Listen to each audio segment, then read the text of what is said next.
6 billion people around the globe, from every imaginable background, with incredible diversity. Yet, despite these differences, we're more similar and more connected than you might think. Who were our ancestors? Where do we come from? And how did we get here? In April 2005, National Geographic and IBM teamed up to find out. I wanted to draw people together, to make people realize that we're all part of an extended family and that our DNA connects all of us into a very tight-knit group. With support from the Waite Family Foundation, we launched the Genographic Project, a massive 5-year effort to trace our DNA back tens of thousands of years to our earliest ancestors in East Africa. We're collaborating with indigenous tribes plus hundreds of thousands of other people around the world, gathering DNA samples to map our human history. We need to create the world's largest database of genotypes. You're talking about sampling hundreds of thousands of people around the world and generating all this genetic information. We need to find a partner. It does take a great deal of innovation to pull off this mapping of the journey, of humankind. We provide the technology infrastructure to gather the data and bring it in. There's no better place to prove how we're all connected than here at Grand Central, the crossroads of New York City and a microcosm of diversity.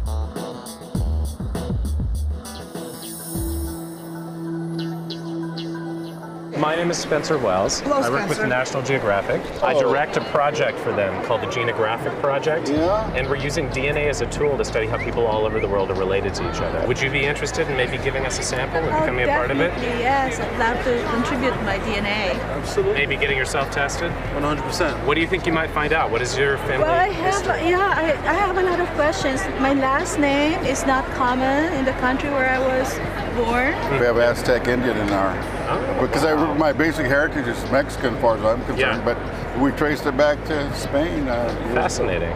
So you'd be interested in maybe getting yourself tested and seeing all the way back to those ancestors and maybe even before? Sure, as long as it doesn't hurt. It doesn't hurt at all. Very simple. You swab the inside of your cheek, take a few cells, send them off to the lab, and then you go into a website totally anonymously to get the results back a few weeks later. Sounds good. Well, let's get you started swabbing. Don't look at any of my fillings. Starting with you? Yep, up and down. Perfect. Then you do a second one, just to make sure we have enough of your DNA. The first thing that comes out of the research is how closely related we all are. So, we only started to separate about 2,000 generations ago, which is like that in the geological sense. What do you know about your family history? I know a lot of my relatives. Some of them look as you do. Then I have, like, for example, my mother's father was very dark. We all started off in Africa around 50,000 years ago. So you are African, I'm African, under the skin. Another So group like you split and I off. related. We could be related. How do you feel about that? Oh, fantastic. Can't wait for my Christmas present. In just a few weeks, Cecile, JW, Frank, and Dee Dee will get the results of their DNA tests and discover the mysteries of their pasts. So far, the Genographic Project has collected over 200,000 samples, and IBM's computational biology group has been helping us analyze the results. This is our first chance in the history of human civilization to look within and learn something that actually was not knowable before.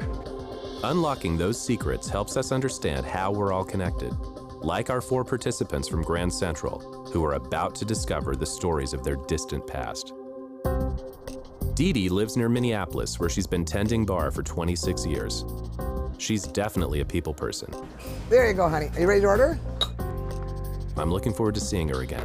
Well, hi, Spencer the scientist from National Geographic. Hey, Dee Dee. Nice to see you. Great. How are you? You start off in Africa all those years ago, just like everybody else all over the world. And around 45,000 years ago, after living in Africa for a very long time, a little group of your ancestors left Africa and moved up into the Middle East. 40,000 years ago, you have recently come out of Africa. Suddenly, you're living in this icy wasteland with things like that walking around.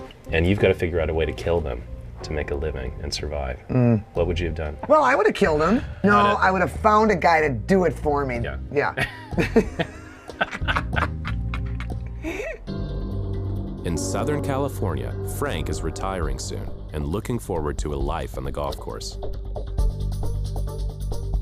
He discovers that his ancient relatives crossed the Bering Strait during the last ice age to become the first humans to settle in the Americas. His Aztec blood might be for real. It's quite interesting. Up to the last 15 to 20,000 years, our ancestors were extremely adaptable, who survived by hunting large mammals, using sophisticated weapons and small stone blades, and it kind of makes me understand why I feel that I'm such a survivor, because I am. I can create, things out of nothing. I've always been that way.